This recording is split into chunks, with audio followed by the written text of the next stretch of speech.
So whilst they are doing that, we are you all full? Have you had enough food? Okay, and it's lovely that we've got medical students here as well, because really this is about inspiring the youth, our future leaders, the medical students. And we've got our colleagues also from the Department of Health. By the way, today was our HPCSA accreditation. And I hear from the vibes that all goes well, all went well.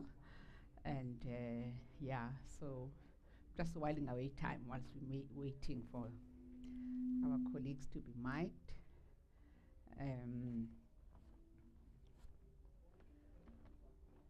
So podium, do you all have the agenda, the program? Okay. We're hoping that the program should take us about 1.5 hours or so, but we want to make sure we squeeze the most juice from our speakers and learn from their wisdom and take pearls from their experiences.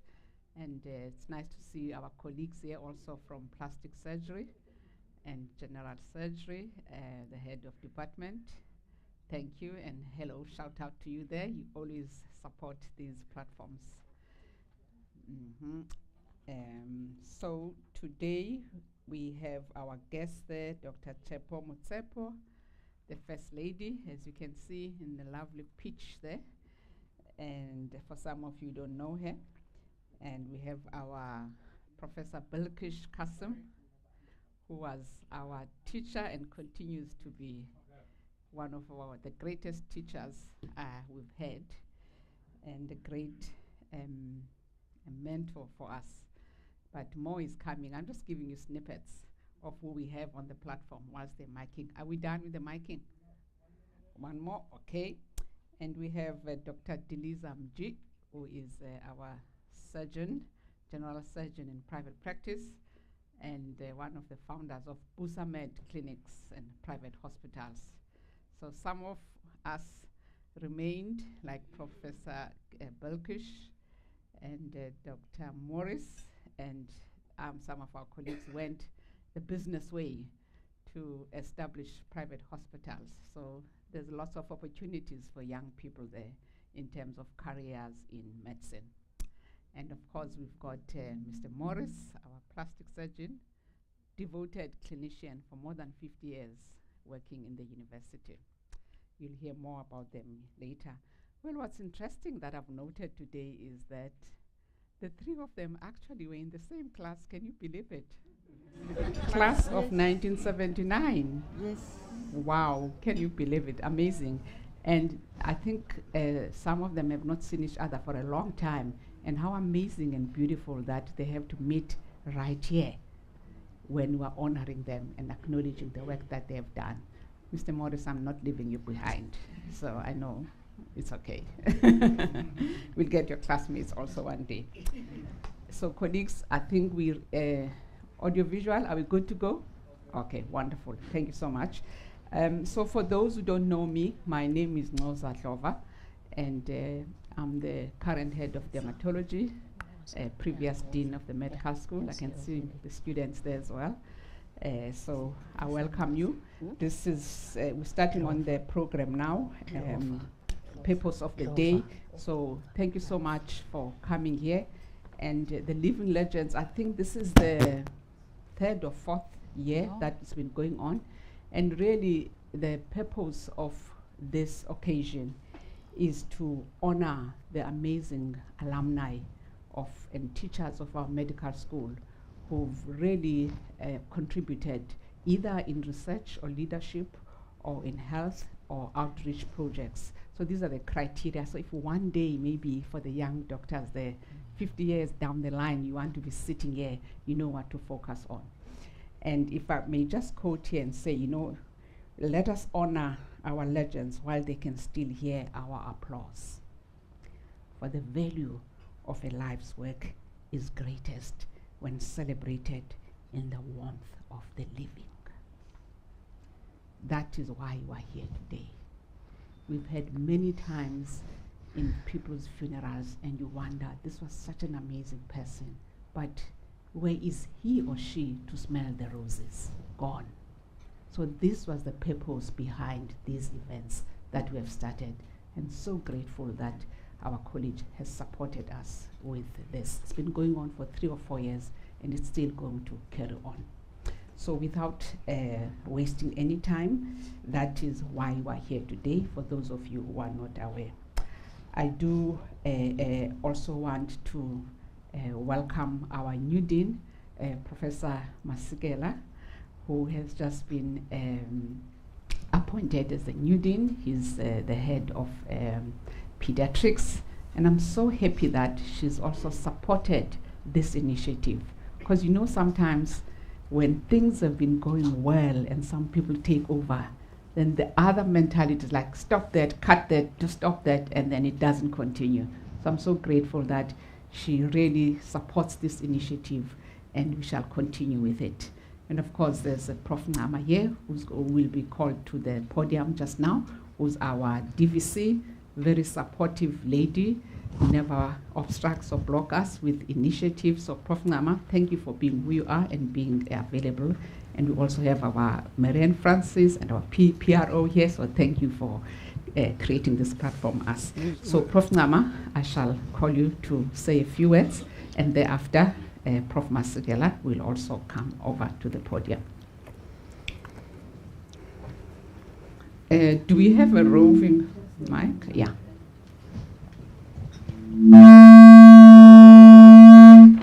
I have to switch off this one. Okay.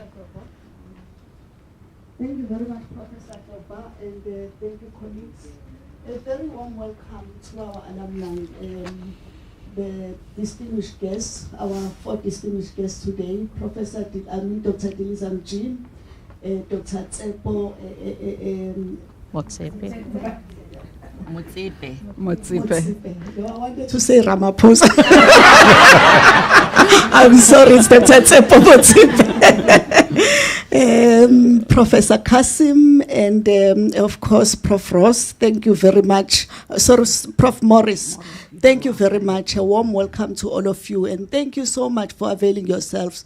We know you are busy people, but we are very grateful that you could take time out and come and share this occasion. We have a number of colleagues here who are very keen to learn from you. We also have students, which is a great thing that this is also attended by medical students. We also have our HPCSA panelists who have also joined this occasion. Thank you so much for joining. Our Department of Health colleagues, they are here, academics and professional services staff. I stand here today on behalf of the Vice Chancellor, who should have been here, but he sends his apologies because he couldn't make it. And I bring very warm greetings from him to all of you. We are very proud of the achievements that you've made. We are proud that you've flown the UKZN flag high. We realize all your contributions, and we, as Prof. Hlova said, you really have to give people their flowers while they can still smell them. We shouldn't be talking about these things when people have died. I think we learned a lot from COVID, and this is when really this idea from Professor Hlova came. So many health workers were dying, so many doctors were dying during COVID, and we were always attending these online virtual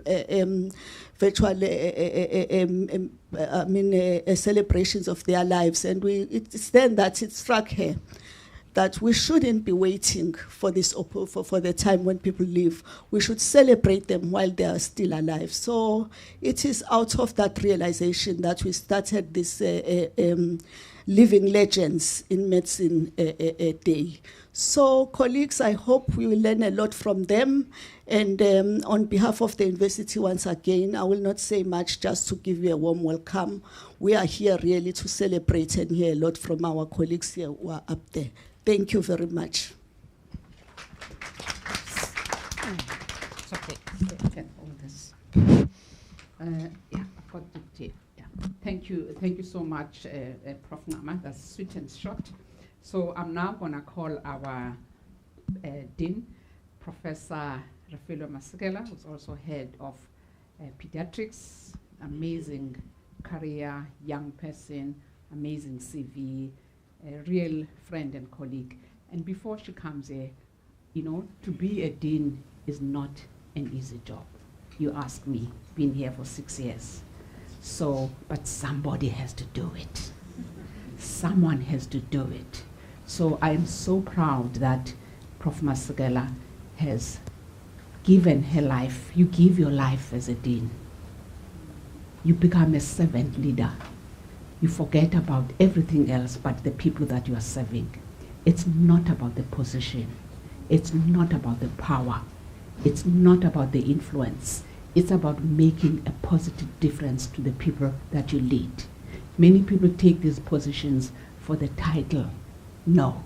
In fact, most people, in my experience, who deserve to take these leadership positions are those where you have to pull and drag them screaming and crying to get the positions. Those are the real people who should take leadership positions.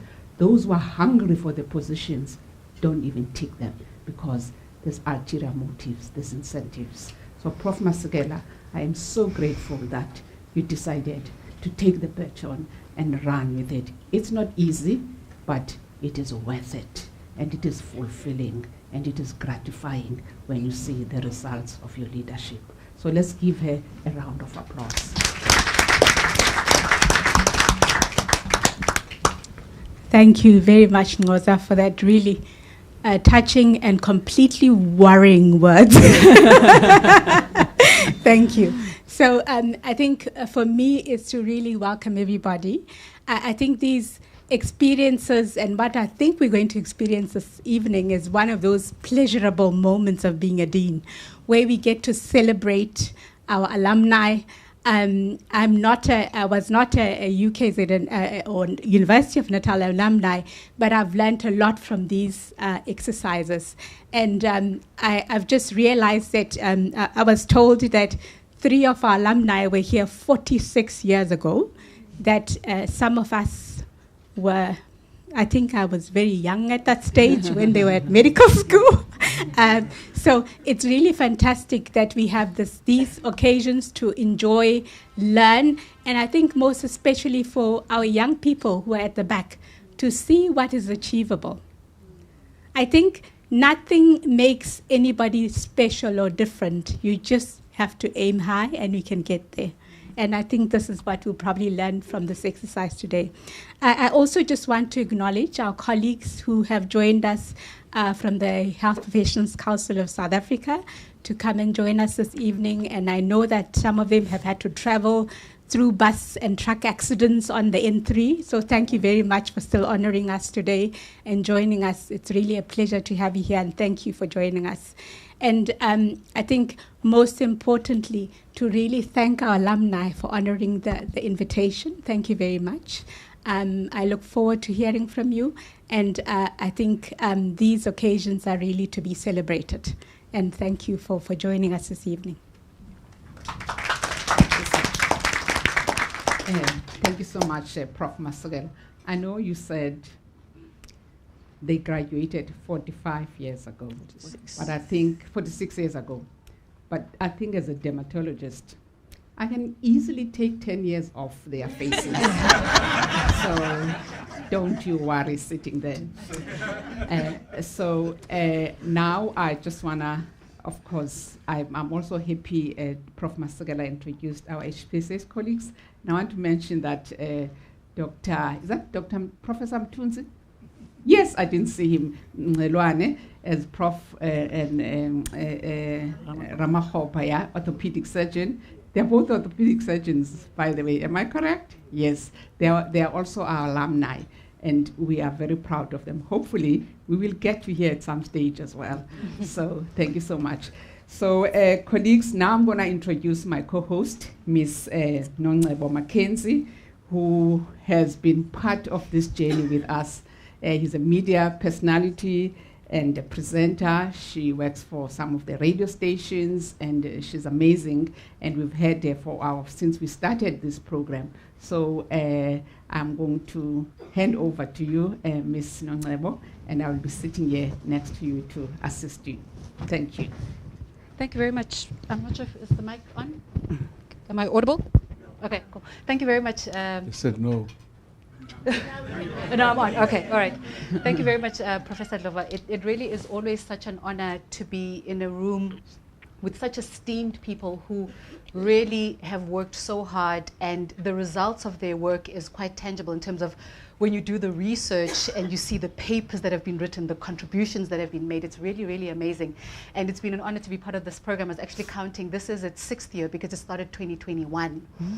It was in Durban, Westville. Yes. That's when it started. And I really have become part of the family, so much so that today I'm part of the furniture. I'm matching with the furniture comfortably. That's how much I'm part of the program. So thank you very, very much for having me. And one of the things, it's such an amazing opportunity for students that are still learning, still figuring out their area of specialization, still navigating some of the challenges of medical school, still navigating the challenges of balancing it all, to see that it actually is doable and it actually is feasible. And I think this is such a unique opportunity. There are very few fields and very few entities that actually do this, that bring the institutional memory back into the room and help the young ones to learn from that. So this really is great, and it's really a pleasure to be in the room. I will again just introduce our panelists today. I will start from the end of the room. I'll start with Professor Ncoza Dlova, who is obviously my co-host for today. And I will then come to, I'll actually work my way, just randomly through the room. Then Dr. Tsepo Motsepe, thank you very much for joining us today. Professor Bilkesh Kasim, thank you very much for joining us today. Dr. Diliza Mji, it's an honor to be with you in the room. And Dr. Warwick, thank you very much for being in the room with us today. It really is a pleasure again. So I will come to you, Dr. Mji, because in the room we've got just... Why me?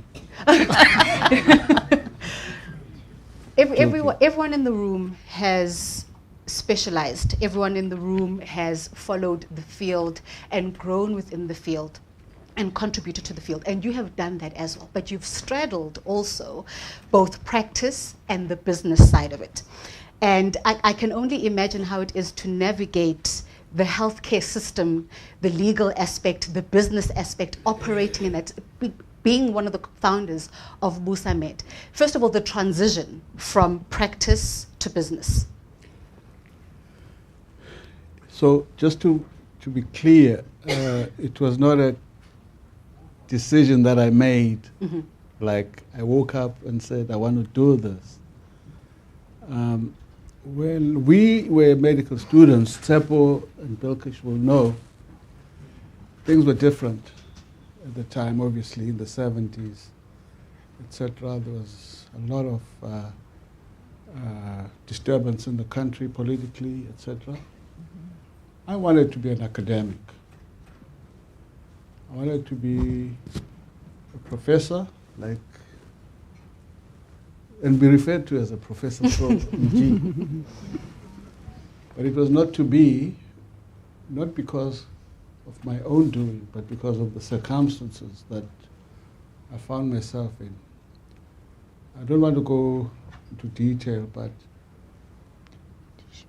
when I then left medical school as a specialist to go into private practice, I was actually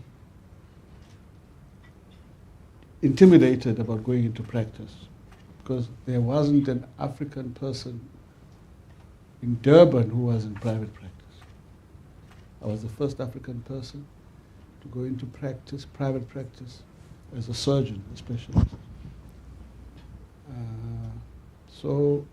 But because I was forced to earn a living for my family, I even went to Zimbabwe to look for a job.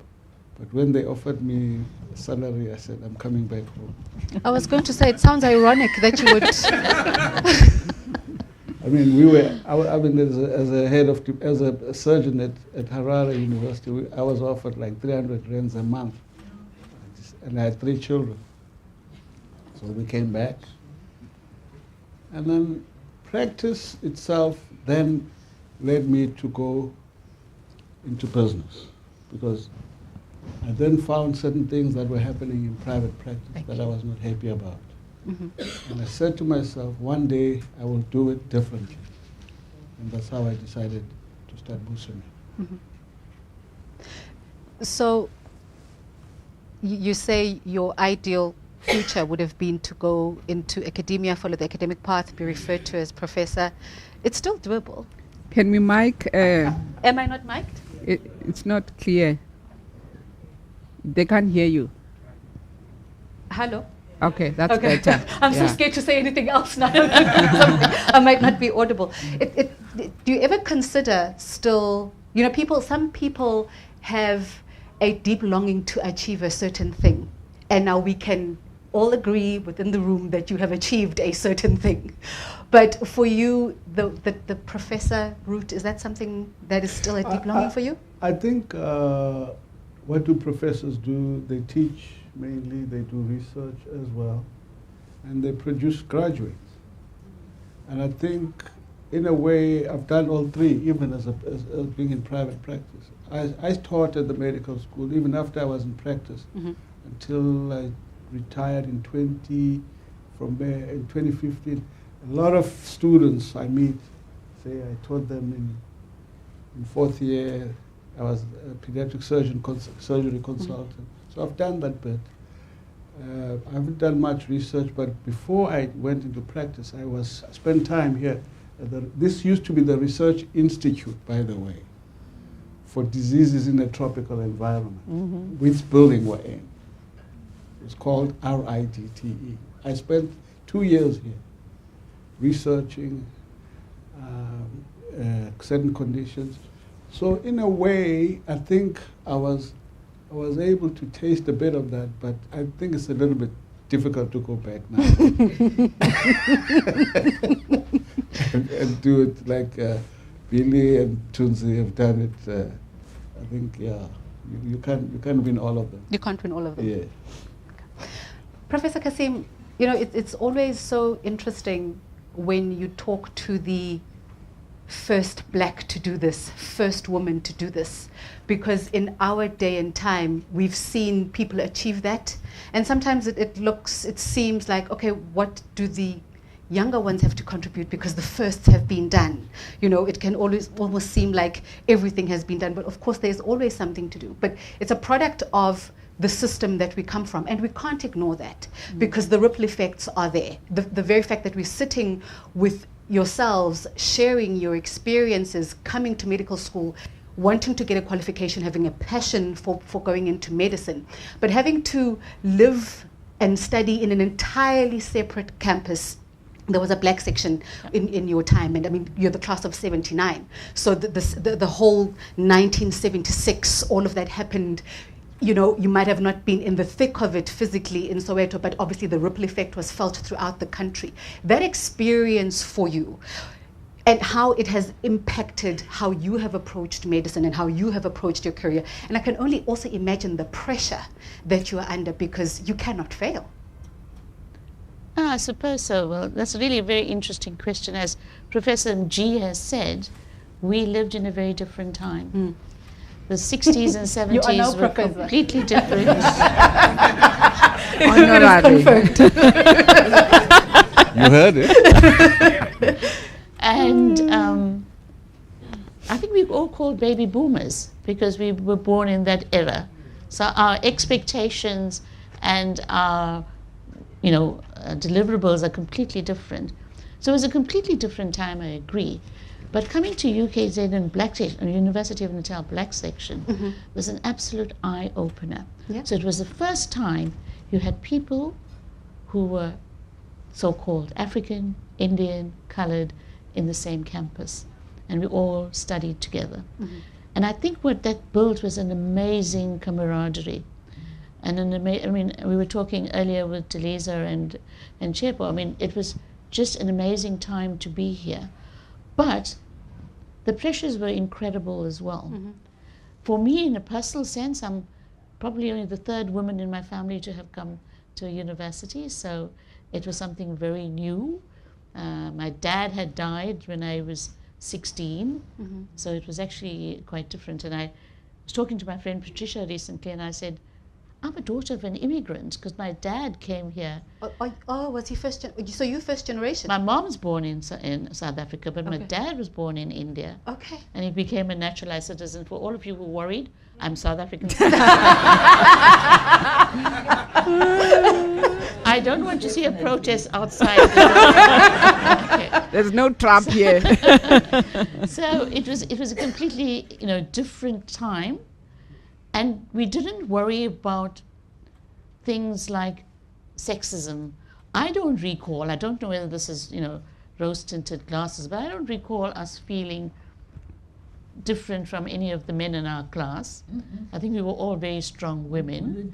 You had bigger problems. We were only about 20 of us, 20 women at the time in the class, because there were very few women, not now, where you've got so many more. And our problems were different. So we united against the problems. And both Shepo and Delise are quite aware of this. We had the urge to do something for our people. And that's perhaps the reason why I stayed in public sector. At that time, we fought the government to improve healthcare for our people.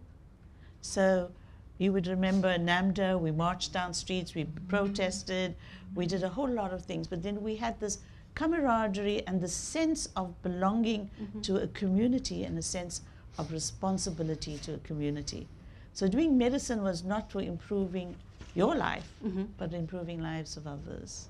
And I think it had a greater impact within your family as well. I mean, to be the first daughter to go to university, first doctor, it's a level of esteem that comes with a lot of pressure.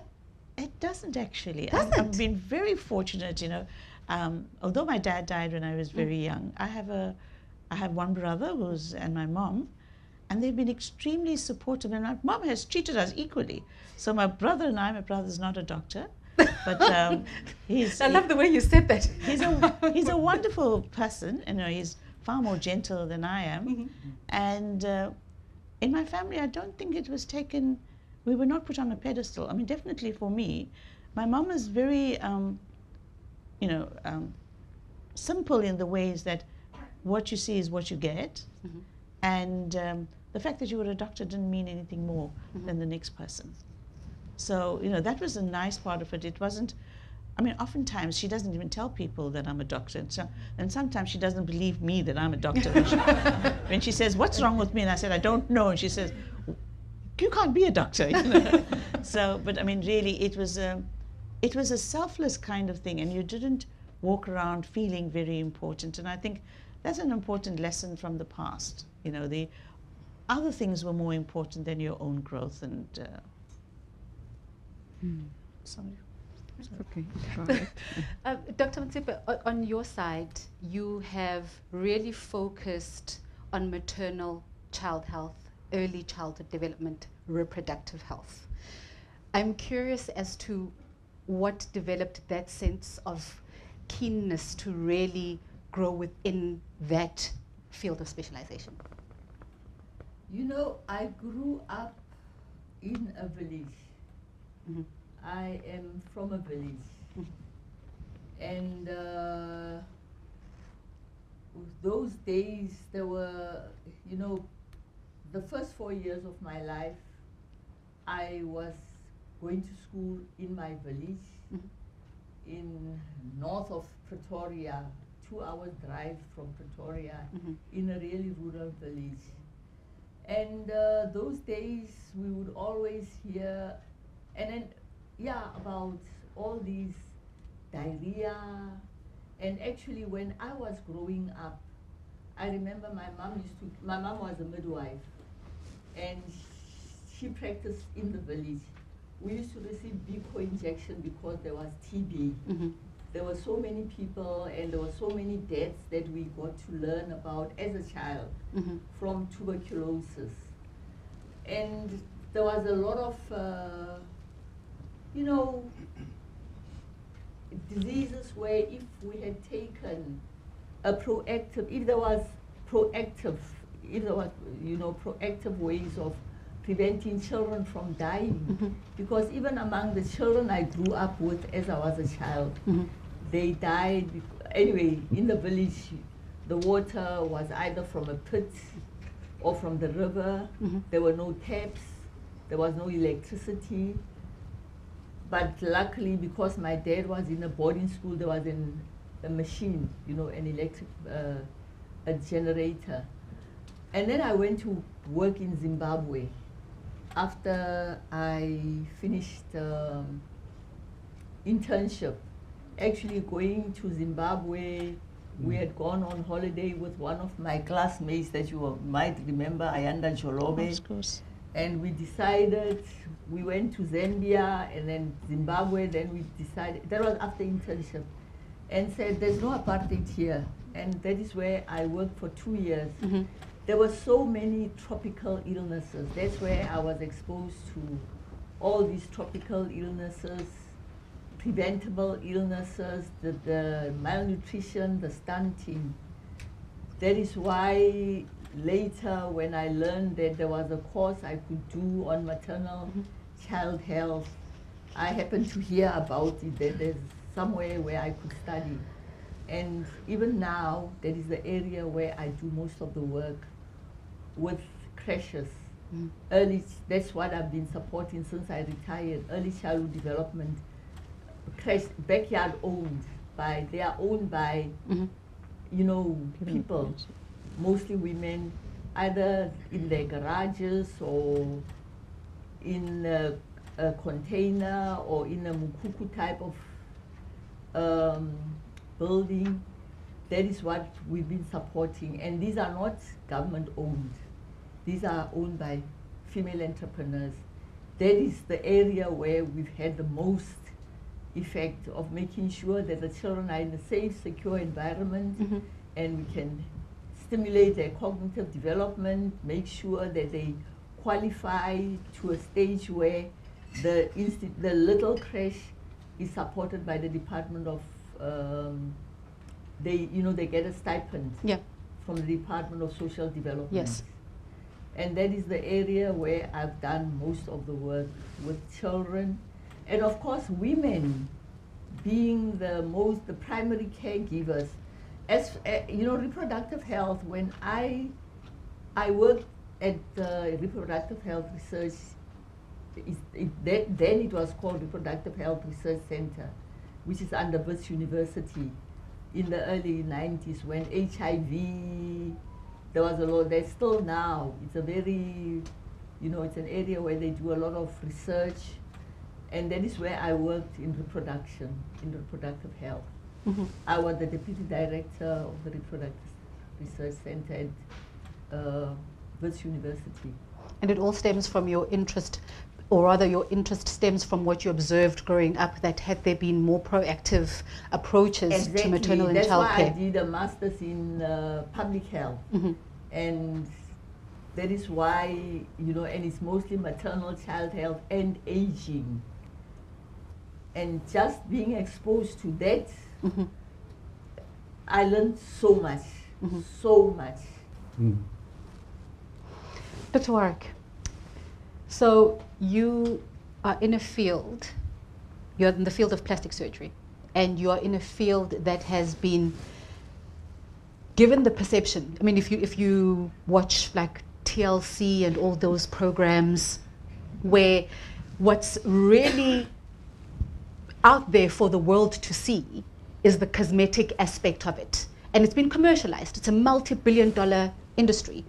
And I think we forget that a lot of what you do is actually bringing dignity back to people.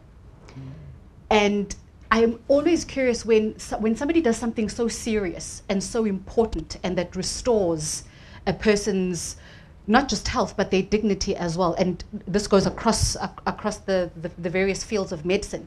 But we put so much emphasis on how we look. So you could be perfectly fine, but if you've got a little bit of a, whatever it is from the accident that you have, you'll be uncomfortable with that, or from a burn or whatever, you'll be uncomfortable with that. And that will override the appreciation that you're actually still alive and that you're actually okay. But you contribute to people feeling better about themselves based on how they look. But the perception of what you do is polar opposite. I mean, it's all about, you know, silicone and this, and then now there's the whole thing about BBLs, and we're traveling across the world to get BBLs and changing cup sizes and whatever. And I just wonder, when you do something so important, but it's become represented in a completely different way, how does that make you feel? You're right, undoubtedly. An awful lot of worldwide publicity given to, we prefer to call it obviously aesthetic surgery, but cosmetic surgery. It is a part of our speciality. I personally did quite a lot of it, and certainly I had, compared to many of my colleagues, an exceptional training in that I, at the time when I qualified, and let me just start, compared to all these youngsters next to me, I graduated from medical school in 1964.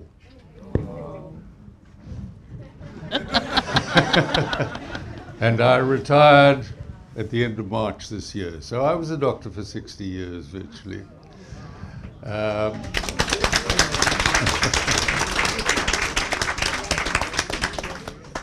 I had decided, in fact, really in school days, teenagers, that I wanted to be a doctor. Initially, my attraction was to be an obstetrician. That I read a lot about as a teenager, and that was my aim when I went to medical school. But then I went to medical school in Cape Town. We then, during our clinical years, 4, 5, 6, we went through the different aspects of medical practice. Medicine, ugh, no ways. Sorry, dear. Too hard. But in 4th year, we did obstetrics, and I loved it, and I delivered more babies than anyone else in the class, and I spent hours and hours looking after the newborns. 5th year, we did mainly surgery. Gynecology, So that put me off O&G. We then exposed to various surgical disciplines. And although we only had one 40-minute lecture in plastic surgery, that really aroused my interest. And in fact, I then decided at that stage that's what I wanted to do. Little knowing really at that stage, as getting towards the end of my medical school career, how I would actually earn a living one day, what sort of life I would have. And these are the things that I think in the modern world, people who are graduating from medicine are going to have to become more and more aware of. How they're going to fit into society, how they're going to make a career, who they're going to work for, etc., etc. I decided then, as I say, that I wanted to be a plastic surgeon. At that time, 1965, there were only 8 training posts in South Africa, and one had to have a fellowship in general surgery before you could even start. So that took me another 4 years. It's almost impossible to get a fellowship under 5 years after you're graduating, but I managed that. And then, in fact, I had to wait nearly a year before I could get a post in plastic surgery, which I spent here at King Edward doing orthopedics. At that time then, I would have only had to do 2 years as a registrar in plastic surgery to qualify to get on the register as plastic surgeon. It is now 4 years. But I thought that 2 years wasn't enough. I did part of it in Cape Town, part of it in Johannesburg. But I felt that I wanted additional training. I saw advertised in some journal a fellowship in the United States, the University of Michigan. And I thought, this is for me, I'd like to go to America. But there was a 9-month gap before I went. I then was fortunate enough to get a post as a full-time assistant to the 3 major, most important plastic surgeons in South Africa at the time, practicing at the Brenthurst Clinic. Jack Penn, who was South Africa's first plastic surgeon, was the leading one. I saw far more plastic surgery in those 9 months at Brenthurst Clinic than I had in the previous 2 years. I then went to the University of Michigan for 6 months. I then did a hand fellowship in the University of Louisville. And I finally ended up in England, working at the plastic surgery unit at East Grinstead, which was one of the units founded at the outbreak of World War II by Sir Archibald Mackinder. Now, particularly with that time I spent at Brenthurst Clinic and that fellowship that I did in Michigan, I spent most of my time assisting at aesthetic cosmetic surgical operations. So I was extremely fortunate, because if you ask the present trainees in plastic surgery how much exposure they get to cosmetic surgery or aesthetic surgery, it's almost zero. It's just not done in provincial hospitals. So I got exceptional training, and in particular that I learned to do a lot of surgery under local anesthesia, which I was then able to practice when I came back here, facelifts, particularly nose operations, etc., etc.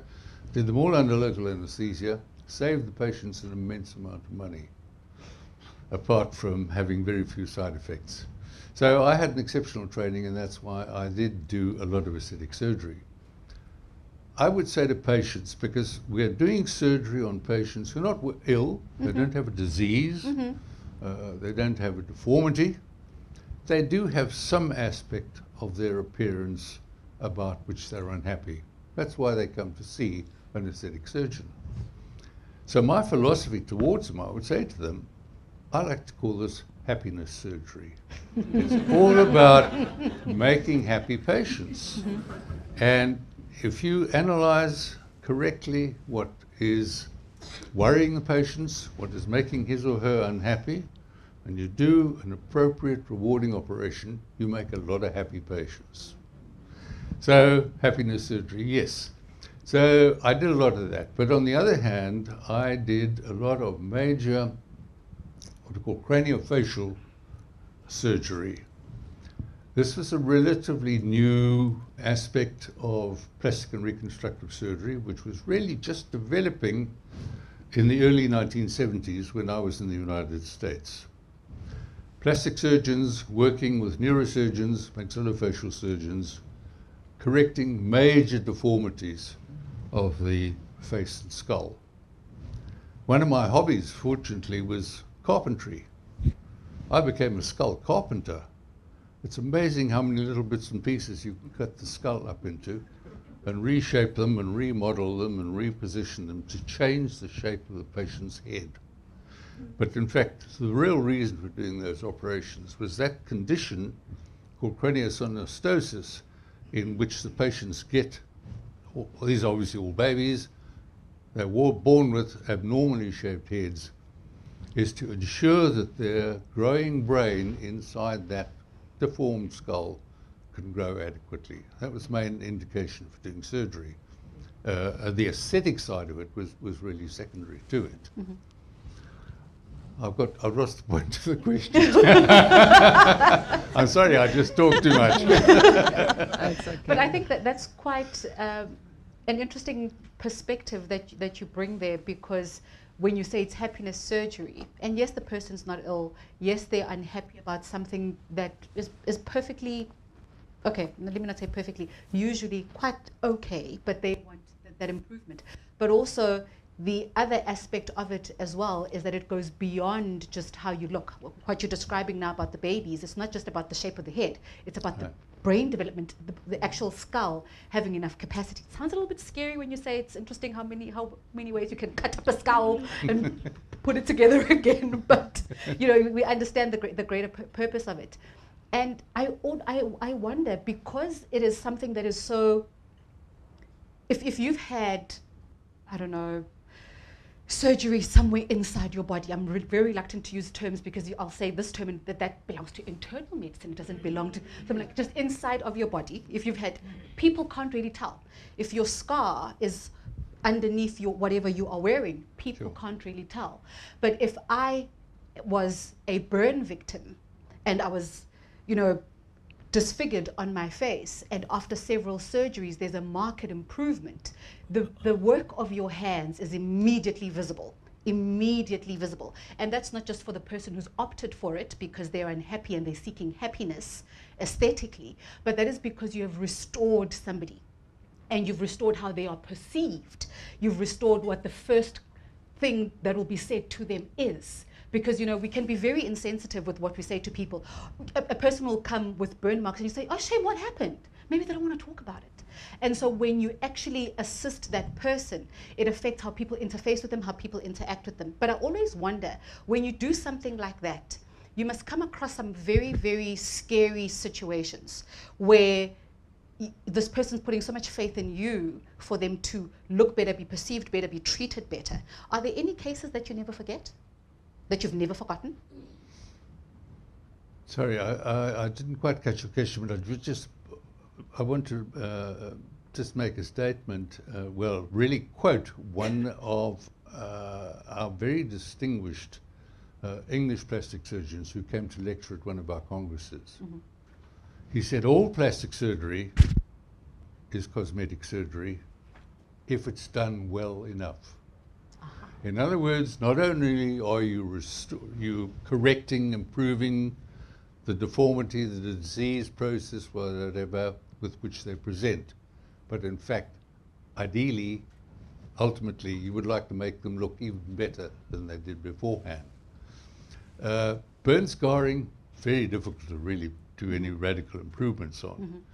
But I mean, people have often asked me, I think you mentioned there, are there cases that you can't forget? Yes. I remember being presented with a 14-year-old young girl who had the most horrible sort of deformity of the lower half of her nose. Mm-hmm. It was some sort of blood vessel abnormality, and it looked like a small bunch of grapes growing in the middle of the face. So shy and retiring and unhappy. Gave her basically a normal nose. Mm. What a difference it made to that child. Mm. And why I remember it particularly, I must have done that 40 years ago, I think. Just a few a few months ago, I got a call from a colleague, a young plastic surgeon somewhere in, I don't know, Limpopo somewhere. He said, I just had to phone you. I've seen Linda, her name was, 40 years after you operated on her. She showed me photographs of what she was like beforehand. I must congratulate you on the result, but what I really want to tell you is how delighted and happy that patient has been ever since she had that operation. Happiness surgery. It's really fantastic. Yeah. She had a deformity, you know, so as I say, it was not only correcting that, but also making her a very pretty young lady. So, you want to say something? No, okay. To get back, what was your original question? Sorry. You answered the question. Are there any cases you never forget? Yeah. Okay. Before Noza just comes in with a question, just a reminder that we will be taking questions from the floor, so we'll be taking the last round of questions from our panelists, and we'll open the questions up to the floor as well. Okay. Thanks. Prof. Kasim, you've been a mentor to us since we're in first year. And I also remember Prof. G, we're doing our surgical rotation. Prof again. Prof, oh gosh. Prof again. It's contagious. You have to do your PhD. It's never too late. So, Prof. Kasim, you know, they say life is about failures and successes. You done rheumatology. We knew you as a rheumatologist. Mm. And you shifted gears and you became a geriatric physician. And you also excelled. In fact, you started one of the first geriatric departments here in KZN. Now, they say if you don't fail, you'll never learn. They also say that failure is part of our journey. But what is important is what do you have to learn from the failure? It's not about why me, why not her, why is this happening to me? It's about what has this failure got to teach me? So my question is, with that background is, have you ever failed? And what were those failures? And what did you learn from that failure? I think if anybody says they've never failed, they're lying. I think we've all failed at something somewhere along the line. I've been around now in this medical school, in this university, for for 50 years. I started in 1975 as a second-year medical student. To say that all my 50 years here were happy, that's not true. I've had some existential crises, both as far as my professional work has been concerned and as well as my health has been concerned. And I think the two of them were related. But I think for me, what has been important is firstly to believe in yourself. Secondly is to understand that bad things happen to good people and that you're not so special that nothing bad should ever happen to you. And that if something does happen to you, you are seen not by what happened to you, but how you reacted to it.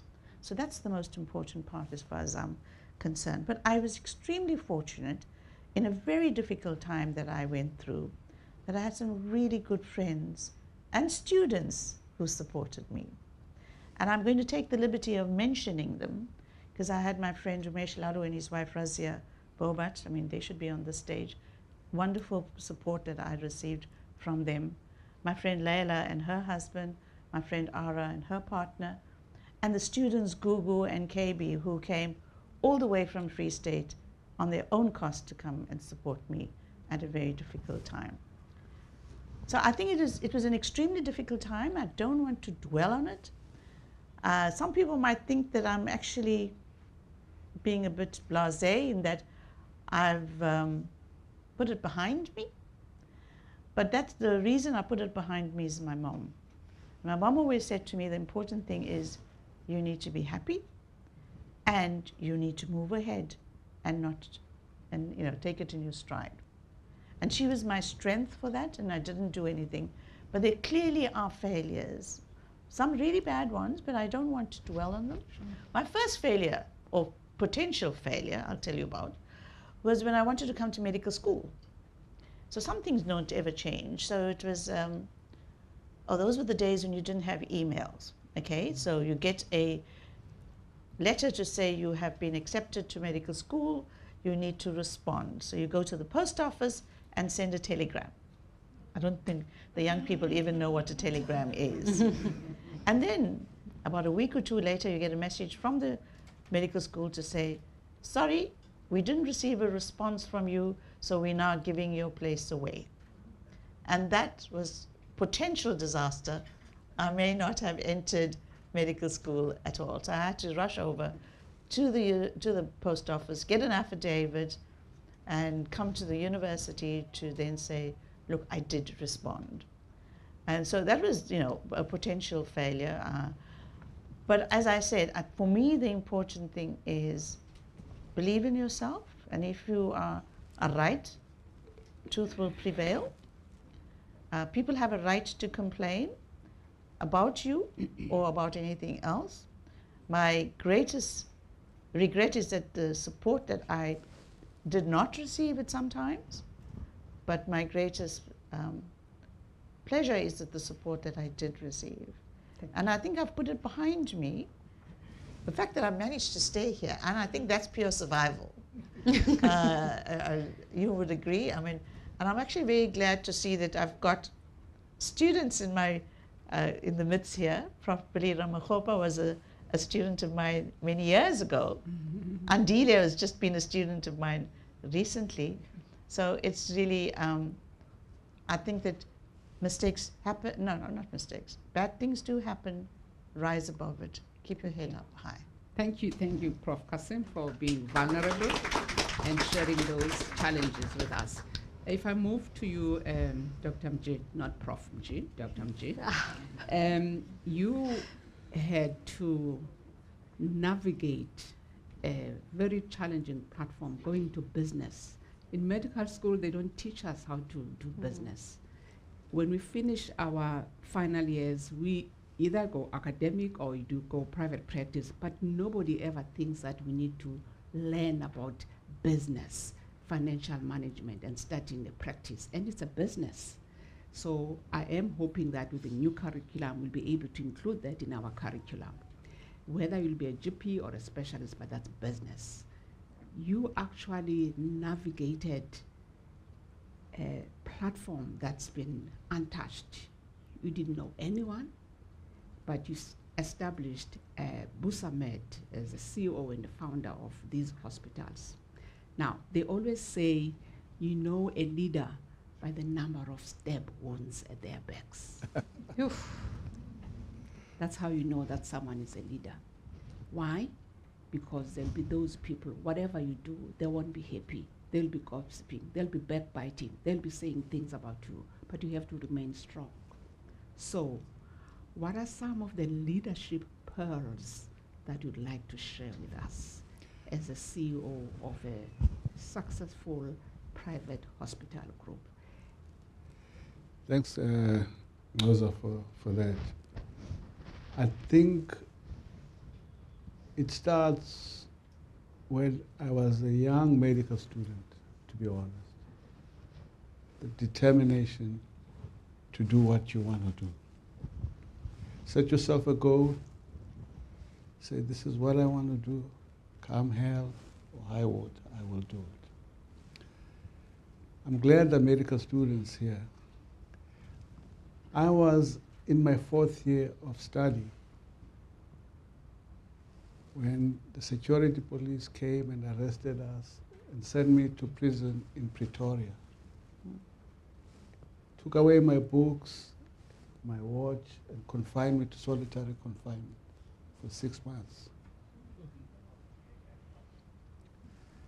After 6 months, they transferred me to Modabi prison for another year. I'm supposed to be a medical student. I was not allowed to do my medical studies. I came out of Modabi prison with a banning order for 5 years. I couldn't come back to medical school. I went to Mr. Mkanga, the lawyer. We fought the case. They allowed me to come back and finish medical school. I was telling Bilkish and Sepo that I belong to 2 classes.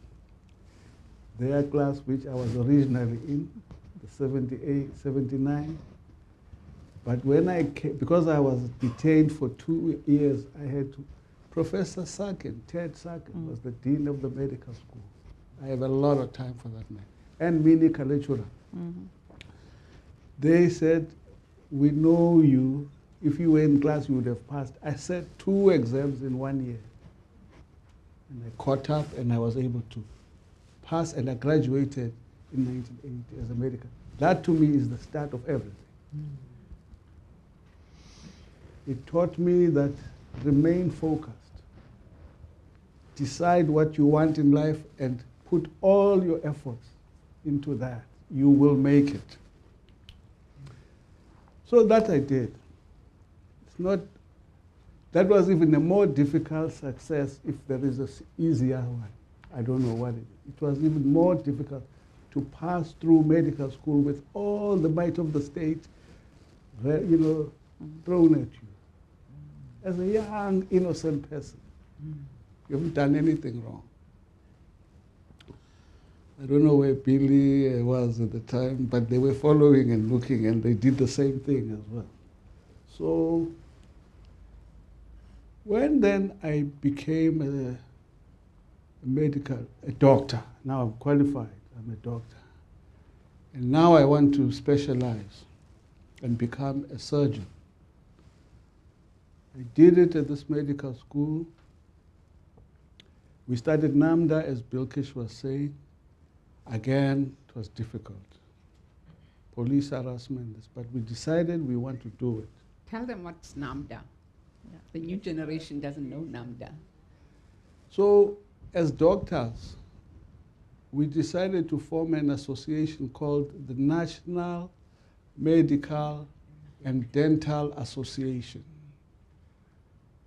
It was a group of doctors and dentists that were organized with a constitution. We formed it here in Teachers Center in town. We formed it from this medical school. And we were saying, we can't belong to the medical association of the day. The Medical Association of South Africa was the dominant association.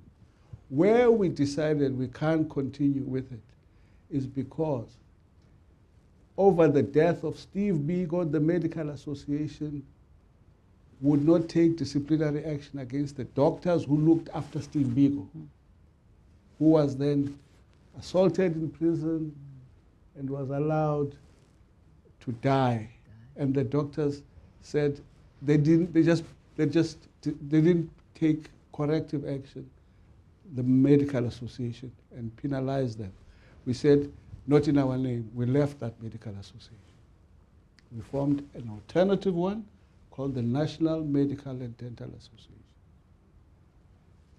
That's when the fight now came into the healthcare sector. Bilkish was saying we've got pictures of the marches we used to take from Milo Road down to center of town. I think we should contribute those to your museum, so that the students can see all the things that we used to do. But okay, fine. I qualify as a surgeon. I wanted to be a professor. That's quite evident.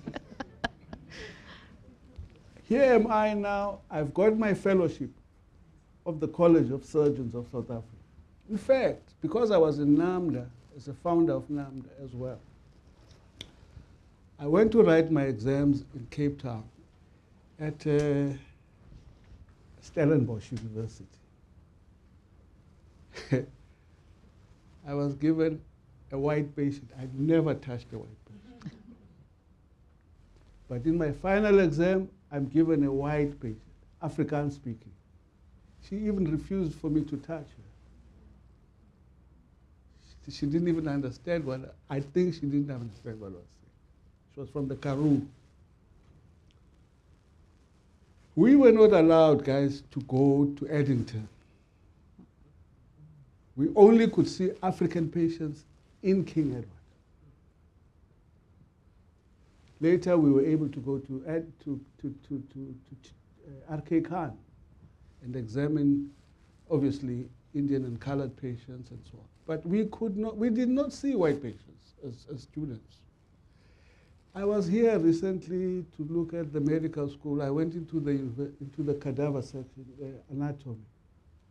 I was shocked you guys are landing on white patients. The only white bodies here. We, white bodies. Not just a living patient, not even a dead white person. So, Ngoza, I'm tracing the point that, I'm developing the point that it doesn't matter where you come from, it's where you want to go.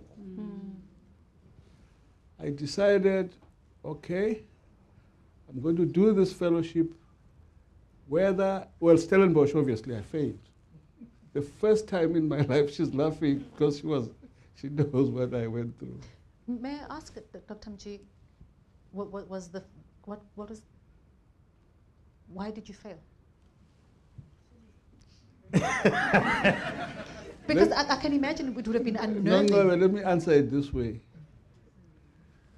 I was active in medical student politics from year one until I finished. I never failed a single exam in my life. Yes.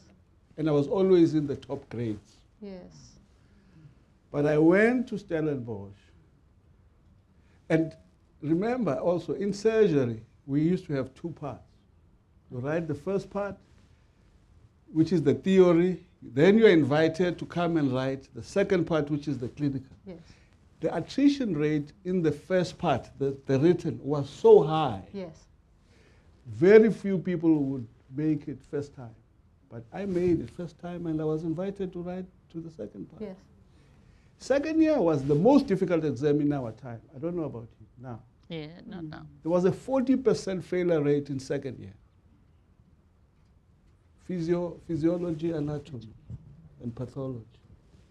But I just, active as I was in politics, I was cruising right through. passed second year. I passed the theory paper for the fellowship. I went to the second part, Stellenbosch, and then I failed for the first time in my life. So I don't know, Bilkis, you were talking about potential failures. This is what one went through in the university of life. But guys, one more critical learning for me. When I became a surgeon, I had gone to write at Baragwanath. I passed. In fact, before I went to Baragwanath, people said, you will never pass in South Africa. The college examiners are all biased against you. They're the same people who were running the medical association. They will never let you through. I said, they said, go to and write the fellowship in Glasgow, in England. I said, I'm not going anywhere. I'm a South African. This is because of the political affiliation. They say they will never pass you. Okay. I said, I am not writing abroad. I'm a South African. I'm going to write here. And I wrote and I passed. Now I'm back. I'm a surgeon. I'm qualified. The fellowship of the College of South Africa. I want to become a pediatric surgeon. Professor Mikkel says to me, I have a need for you. I have in my collection at home a letter he wrote motivating to Dr. Mofopoulos. Remember him? Yeah. Saying, I want this man to come and work with me in the Department of Pediatric Surgery. I'll post him at Eddington because we were so busy. The decision was taken. I have a letter in my file, which I found. Dr. Mofopoulos says, he has to now leave King Edward. His training has been done and completed. I left. For a year, I didn't have a job. And this is when I started going to Zimbabwe to look for a job. I'm trying to say, once then I came back and went into practice. And then I was able then to decide I want to start a group of private hospitals. Those challenges were nothing. That's the point I'm making. I had been through the school of life. Thank you so much, Dr. Mji. Very, extremely touching history that you are giving us, that most of the young people may not even be aware of what you had to go through to be where you are. And I think the take home from both of you actually is resilience. Yes. Resilience, tenacity, focus, and being determined and driven. Because life will throw curveballs to you, so you need to know how to handle those. No one is immune to that. It will come in different shapes, in different sizes, in different colors, in different lenses, but it will come for each and every one of us. So thank you so much for sharing that with us. It's really, Belkish shared something similar. You also shared something similar. So thank you so much for that. So I'm going to move on to our president's wife. Please. And Professor Doba, the young ones would call her Umakotiwezwe. Umakotiwezwe, yes. Umakotiwezwe means the daughter-in-law of our country. Okay. Yes. So, the first time I met you, it was in Johannesburg. And it was the first time I met you in person. It was the Clinician Scientist Awards. And I was so touched by your humility. I was totally blown away about how humble you are as a wife, president's wife. You are who you are. There's a Japanese or Chinese proverb. It goes like this: be like a bamboo. The higher you go, the lower you bend. And that means a lot for us, even academics and professors. If we want the young people to have access to us. We need to have those open doors. We need to forget about the PhDs. We need to forget about the publications that we have, but open arms for them to come and learn from us, to come and observe so that we can share our wisdom and skills with them. So, no hierarchy. And remember, today he is a medical student. In 20 years' time, he's your dean. He's your professor, he's your vice chancellor. You'll be looking for a job from him or her, that young medical student. So treat them with love and care. So, Belkish, you treated me well when I was a medical student. Then I was a dean. So, Dr. Mutsipe, as a partner in the public life,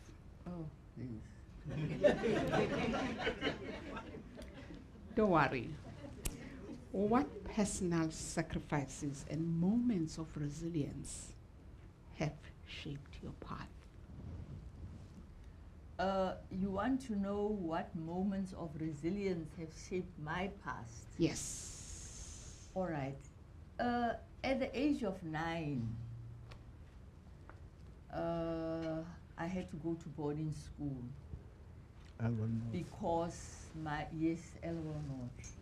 You know, the first 4 years of my life, I went to school in the village. As I said, I grew up in a village where my father was the headmaster of a high school, Matibestad, far out north of Pretoria. The first 4 years of my life were in Matibestad. And then my dad did not want us to be exposed to Bantu education. You know, because in the past there was education for whites, education for colors. Indians and Africans had the most inferior education. So my dad wanted us to get a better education. Every year, beginning of the year, in January, he used to fly to Cape Town with a lawyer and apply for us to go to a colored school in Elwell North, in the Eastern Cape. This was a convent, a Catholic convent. We are not colors, we are Botswanas, but he had to go to Cape Town and apply at the Department of Colored Affairs for us to go. As a result, you know, I remember even the January when we went to school, I was so excited. I was going to be in a train for the first time in my life. I went at the same time with my sister. We were taken to Park Station in Johannesburg and traveled from there, not knowing that we would only come back, that was January, that we would only come back in June. As a result, from what nowadays is called grade 4 to right up to the end of school, we used to spend 5 months of the year away from home. You know, there's a lot of homesickness. You are away from home. It's not like what normally happens to young people where they are able to wake up in the morning with their parents. We grew up without that. The first day when we arrived at school, my sister and I, we didn't even know English and Afrikaans. And there we are thrown into this environment where outside the classes, hulle praat Afrikaans. And the education was done in English. But we had to cope. So we used to leave home in January, come back in June for 3 weeks, and then go back again to the boarding school and come back in December for 6 weeks. That's the life that one led throughout. I'm even lucky I was 9 years when I went. My young brother was 6 years when he went to boarding school, and it was all to avoid Bantu education. And that's what, you know, those were the most difficult years. But then coming to Natal University, oh, What fun. it was the first time in my life I ate food of all flavors, because when you come from the village, salt is the only spice. And we came to I came to Durban, where I was exposed to all these different, and I remember, you know, at Res, I used to be in residence at Ellen Taylor Residence. And the chefs liked me because I was one of those who'd come for some more. They actually singled me out. So I'm very lucky that one survived, one was able to come to Natal University. And you know, the friendships. Here I meet Bilkish and Deliza, as I call them. You know, we have a camaraderie because we spend so much time together. We spend so many years. Whenever I meet any of the people I studied with at Natal, it's like we just continue where we left off. It's so easy because we got to know each other so much. Although, as Bilkish and I were saying now, we're only about 20 in a medical school of about 90-something. Some years there will be about 100 medical students, but there were very few females. And up to today, the friends I made when I was at medical school are still my best friends. Thank you. Thank you so much for sharing that anecdote with us. So if I move on to you, Mr. Morris, we talk about the school of life, right? There's academic work, there's personal work, there's family work, the school of life. You mentioned that you are the most senior of them all. What pearls of wisdom can you share with us in the school of life? No, I'm sorry, not quite. Didn't I hear didn't me. hear a lot of that. Okay. My hearing is very poor. Okay. Okay. So I'm gonna shout. Yeah. Can you hear me now? Yes. Don't laugh, we'll all get there one day. I hear you much better if you talk to me as opposed to the audience. Okay. No, I just want to know if they, okay, I'm going to talk to you now, look at you. So is the volume fine? That's great. Okay.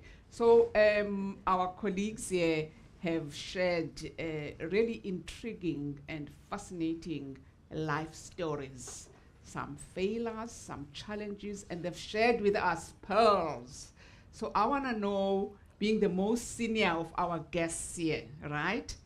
And we talk about the school of life, something that sometimes you wish somebody should have told you this when you were younger, so that you don't have to learn on some of the things you have to learn. But what pearls can you share with us, you know, from the school of life, your personal experiences, whether it is politics, education, success, life, family life, children? What can you share with us? What can we take home from you as pearls? Wow, well, first of all, my father, who was an engineer, said, don't do medicine. So you must defy your father. That's the first one. Well, he didn't object when I insisted. But he did point out that one thing about engineering, in fact, is that one's qualifications are universal around the world. That with a South African degree in engineering, you can still go and work virtually anywhere else in the world. I said that, in fact, as I say, when I decided as a teenager I wanted to be a doctor, I really didn't have any sort of concept of what sort of life that I would have. I thought I would earn a fair living. I didn't know really how hard I would have to work. I would say that in the years that I was in practice here, generally as a surgeon, I worked a 60-hour week.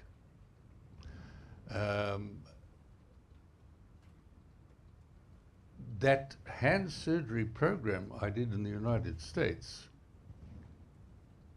our academic meetings were from 6:30 to 7:30 in the morning, 3 days a week.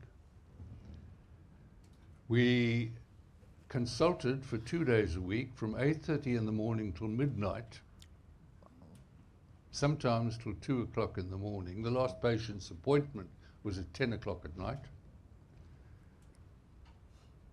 We operated all day, 4 days a week, including Saturdays. We all worked Sunday mornings. And then because we were on emergency call alternate nights, basically we got 2 nights off a week and alternate Sunday afternoons. Sure. My daughter who's sitting over there, I hardly saw her for months on Can you end. stand up, daughter? Okay. That was exceptional. But as I say, one thing I feel very strongly about, in fact, is I've related how I trained in a number of different institutions over a number of years. I had colleagues who would train for 4 or 5 years in one institution, learning from 2 plastic surgeons. I was exposed in 6 institutions, just 25 plastic surgeons. Which is the better education to get? Right. So I would say to young people who are planning to specialize, I can only speak obviously with authority with my own discipline, that you want to try and get as broader education as possible. In the 11 years from when I left home to go and work at Groote Hospital as an intern until I started in practice, I actually moved cities 17 times between Durban, Johannesburg, Cape Town, the United States, Great Britain, backwards and forwards and backwards and forwards. So when I started in practice, I literally owned a dining room table and a Volkswagen. It takes sacrifice, but I thought in the long term it was very worthwhile. It took a lot of organization. So my advice to someone who's starting out, who's planning a career, something especially in as diverse as plastic surgery, it is now such a huge speciality. There's no ways that one can do everything. And you probably have to decide fairly early on, am I going to be a hand surgeon? Am I going to be an aesthetic surgeon? Am I going to be a craniofacial surgeon? Am I going to be a burn surgeon? And all of those things, that's what you settle on. You're going to need additional training apart from what is offered in the basic registrar programs. Some of our basic registrar programs, you get more exposure to some things than others.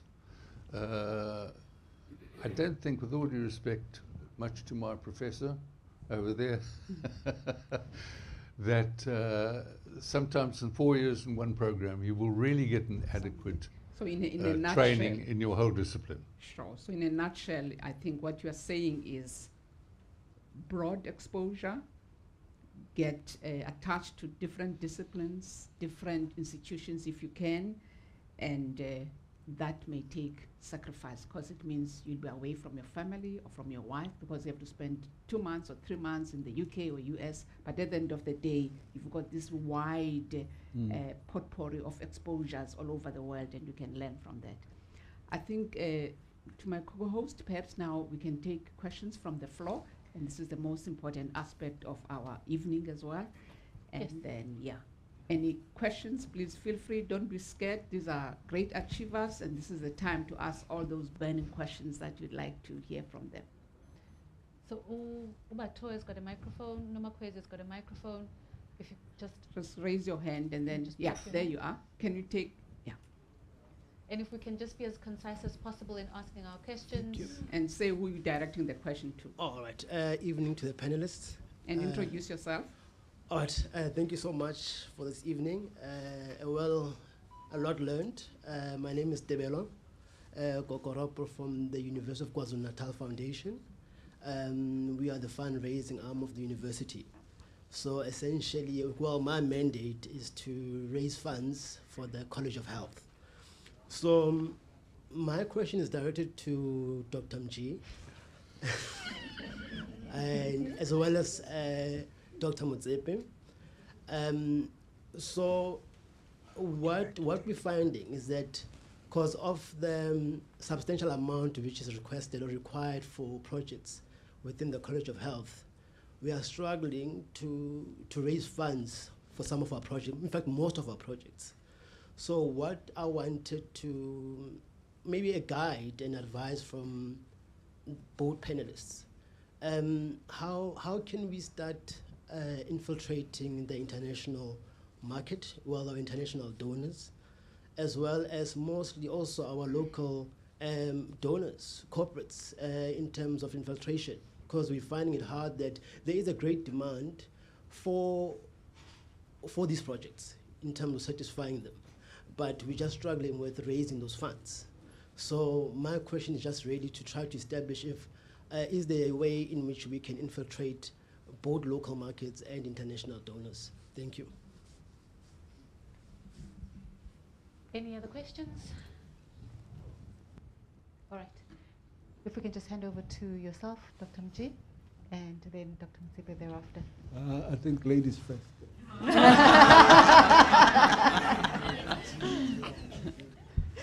You are asking somebody who is, you know, when my daughter was at school, she used to say to me, "Mom, you are embarrassing me.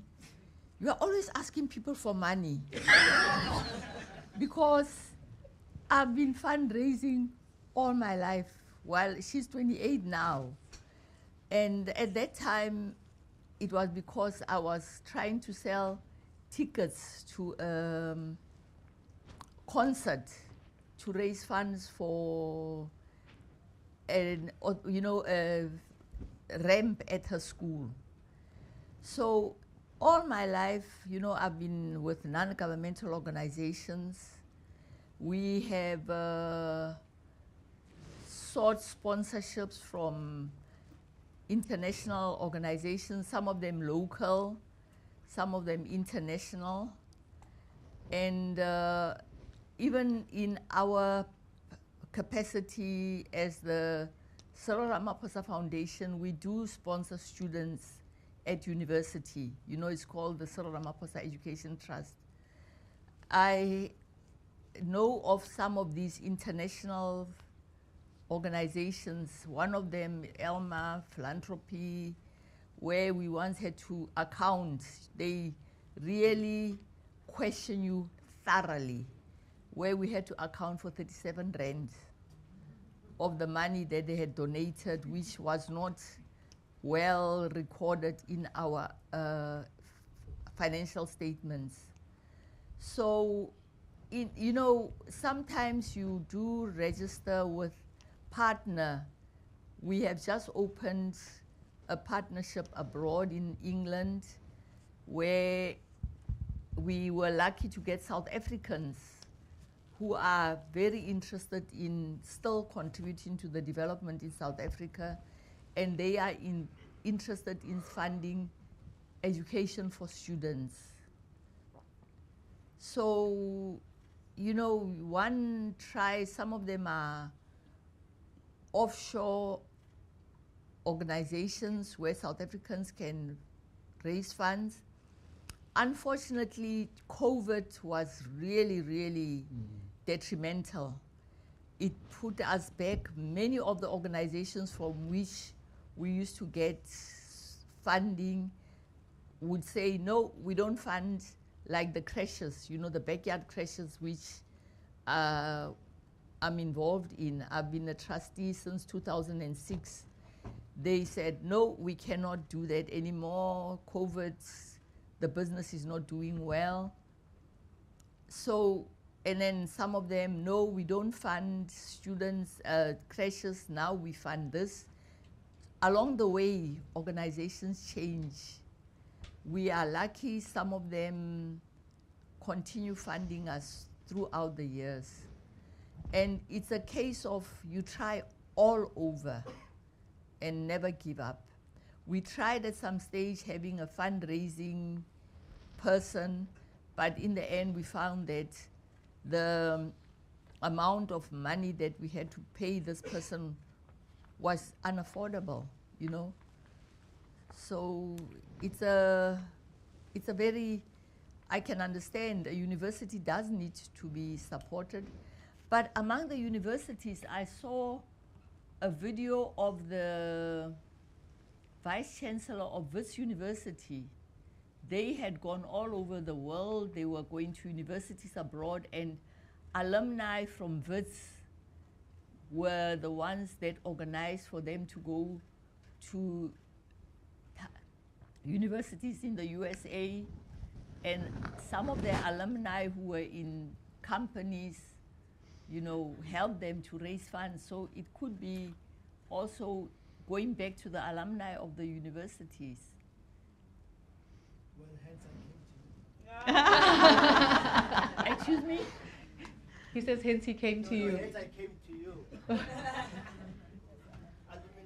Alumni. Of course, alumni have to contribute. We have quite a few students from Natal University. You know, we have targeted sponsoring students because NSFAS and other private sponsors are not enough to sponsor students. But, you know, you never know, right? One has to have a compelling enough application, and one will consider it. Dr. Mji, on your end? I would emphasize the alumni part of it. Most institutions run on a constant flow of funds from their own alumni. International and all of that is cherry on the top. There's nothing stopping you. I'm not aware, for example, that the alumni of the medical school have been asked to contribute anything by anybody. I've never been told that there's a need or there's a project that needs support. I mean, but we're right here, so I think that's where the most reliable way of bringing in income should start with the alumni. Then it's a constant base, then the international and other markets. I like the point about Wits being led to international markets by their own alumni, because people are all over the world. But the foundation must be your alumni. More questions? Good evening. My name is Sarah Zulu. I'm a first-year intern. I graduated here, UKZN last year. I just have two questions for Dr. Deliza. I just want to know, as a young doctor who is also interested in business, do you offer mentorship? If yes, how would one get a hold of that?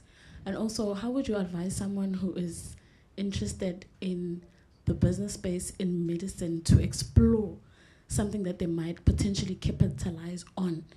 Because I'm finding it difficult to, I am looking for problems to solve, but I'm also finding it difficult to, yeah, thank you. How to navigate, how to create a skill that she can then capitalize on for business, and how to navigate migrating into business. Okay. And mentorship, in terms of, because I think that's actually a pertinent question, considering now that we've got doctors sitting at home, right? We've got ComServe doctors with no jobs. So it's about time we think out of the box. It's really sad. Think out of the box and not wait for the government or the institutions to give us jobs, but to see what can you do within your abilities to be an entrepreneur within medicine. So I think that's a very pertinent question. Over to you, Dr. Mji. Thank you, ma'am. Brilliant question. When we were medical students, as Prof. Lova said, we were never taught anything about business or finances. And I think it's something that has to be looked into by the authorities, the teachers, the curriculum setters of the medical school. Because things have become different now. You don't necessarily make it if you have an MBCHP degree. As we've seen, there's a lot of people that are sitting at home. But personally, I have an open door policy with regard to people like yourself who want to pursue a line in business. The most we've had so far are people who have an idea to start a clinic or a hospital. How did we go about it? That we give free advice on at any time. So we'd be happy for you to get in touch with us if that's what you want. And maybe from our experience with you, we haven't involved ourselves with students like you. It can make others benefit. We can have a pilot that we can sort of start and grow as it can grow towards the other unemployed doctors who are sitting at home. Thank you. I've got his details if you need them. So, and it's on record. Yes. Umatabele has put up the 5 minutes remaining sign. So Okay. if there are any questions, we will take one or two.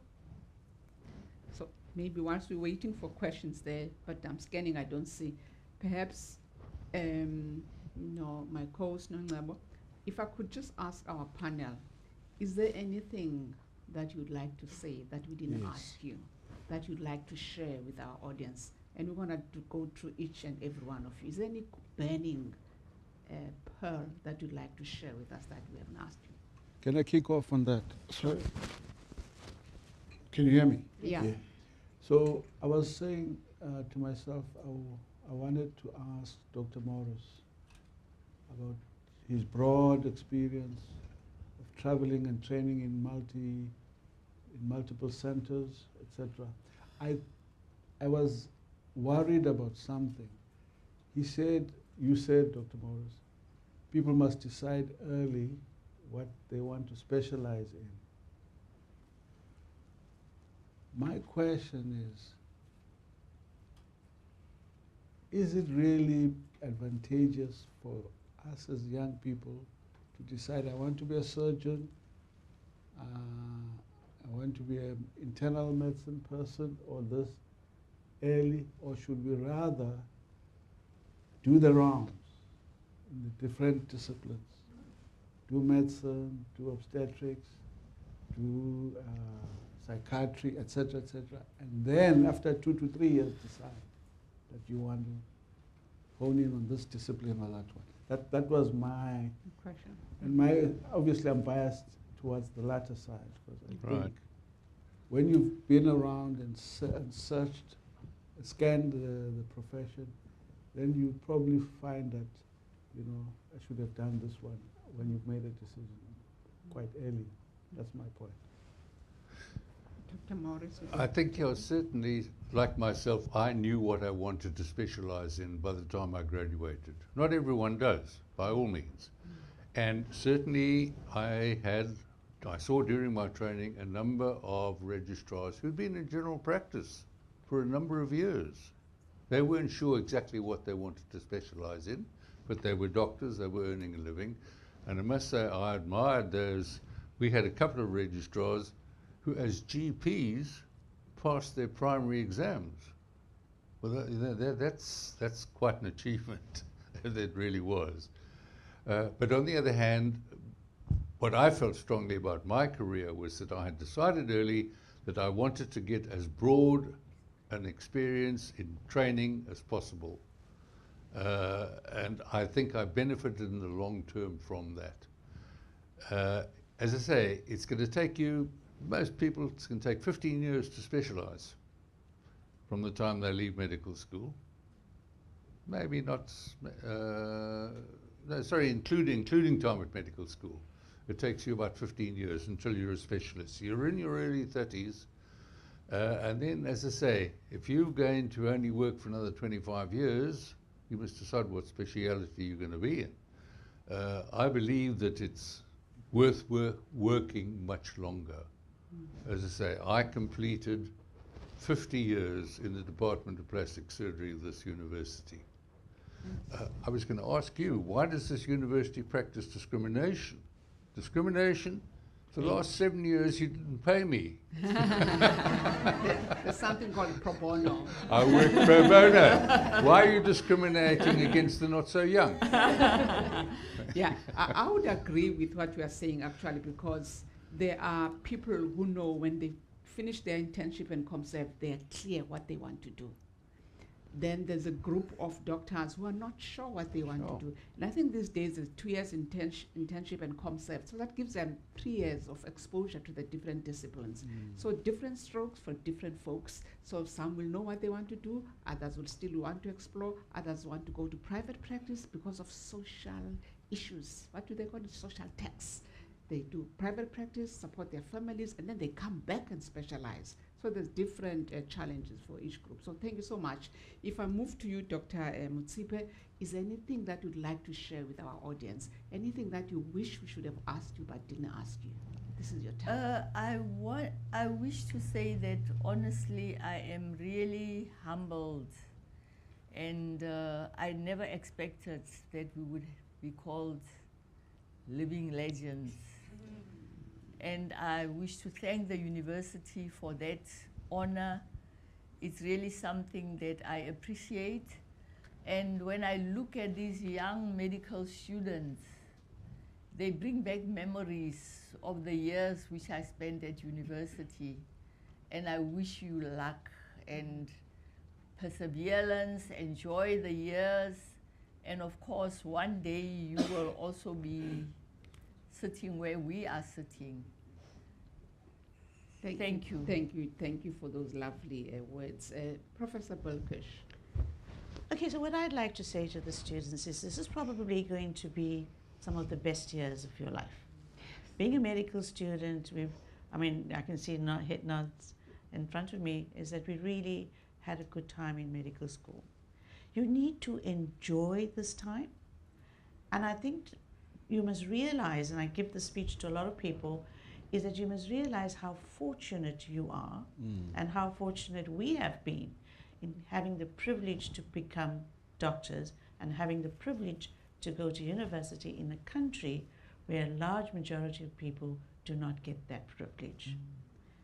Learn from your patients and respect your patients, and always remember, do the right thing.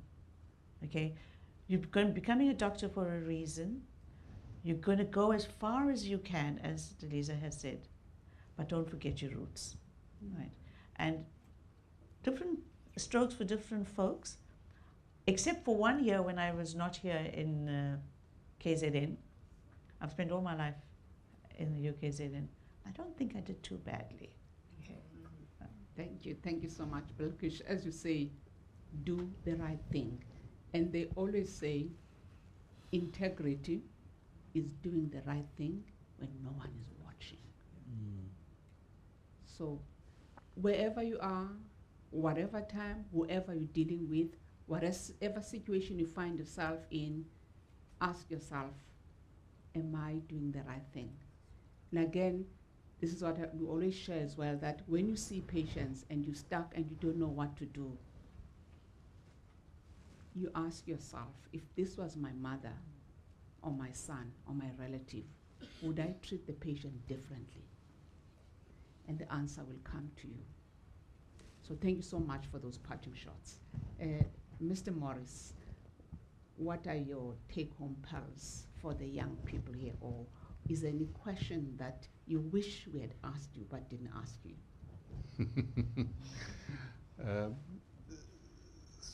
Something that I would like to just mention is that, particularly in my speciality, we were quite often faced with problems of management. A shattered hand, an amputated hand, whatever. Management problems. There are only so many solutions. And I think it's important that when you're faced with a really problem case of management, that you look at the various potential solutions. The very fact that there are a number of them is because there's no ideal one. If there was an ideal one, there wouldn't be a problem. So you then look at the different possible solutions. They will all have advantages and disadvantages, pros and cons. Then you've got to look at them in terms of what is ultimately best for the patient. And in that way, crystallize your ideas, come to a final decision. How are you going to manage this patient? It's all about the patient One's whole objective in being a doctor is to help your patients. Fantastic. Thank you. I hand over to you. No, my boy, want to say something, then I'll close. You're handing over to me because I was going to hand over to you Oh. to do the closing. Okay. Thank you very much to our online audience. I think we haven't acknowledged them. So thank you very much for joining, and thank you to everyone who's joined us in the room today. And with that, I officially hand over to Professor Nova to give us the closing remarks. Thank you so much, Nona. We've been a wonderful co-host. So I think tonight we haven't just honored legends. We've rekindled the flame of purpose, pride, and possibility. May their legacy not rest in portraits or plaques, but in every future doctor who walks through our doors, knowing they too can change the world. And that's my closing remark. Thank you so much.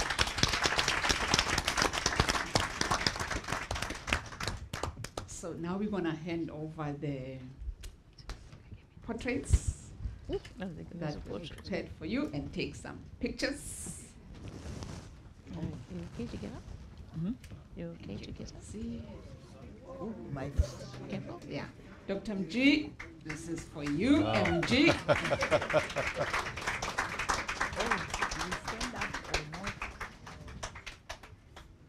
Okay.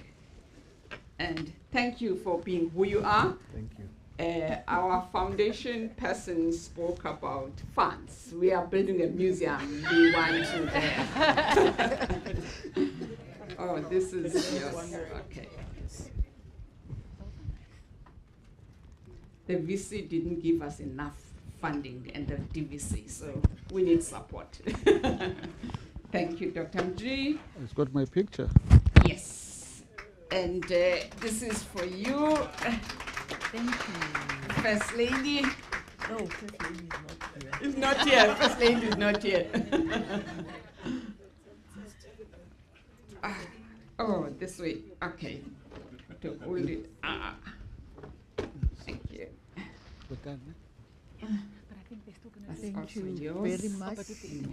Come. Thank you.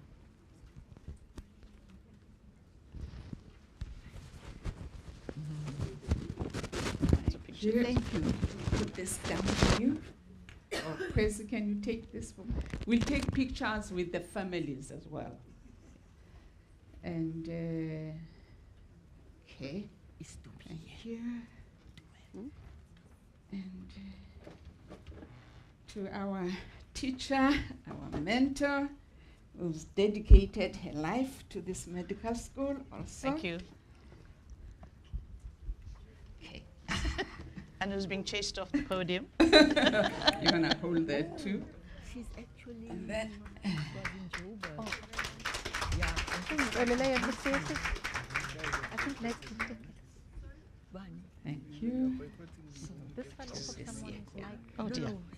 It's heavy. It's heavy. End up meeting. We're supposed To to our meet, Mr. Morris, who but spent she had 50 years in the She was in Joburg. supporting the public sector. She came for the funeral.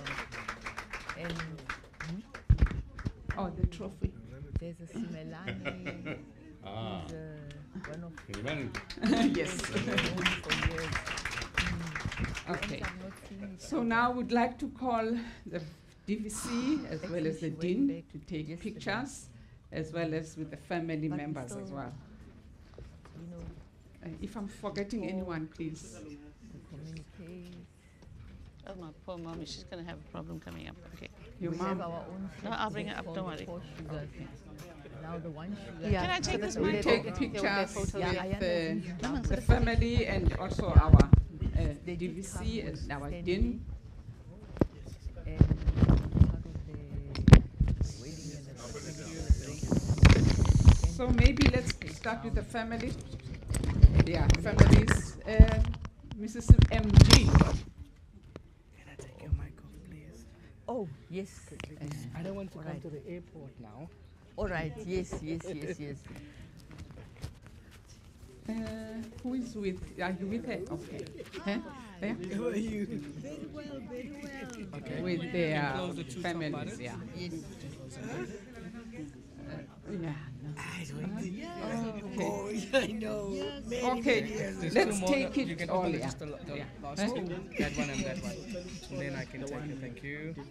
I wasn't even. Thank you. One more. All right. I'm good Okay.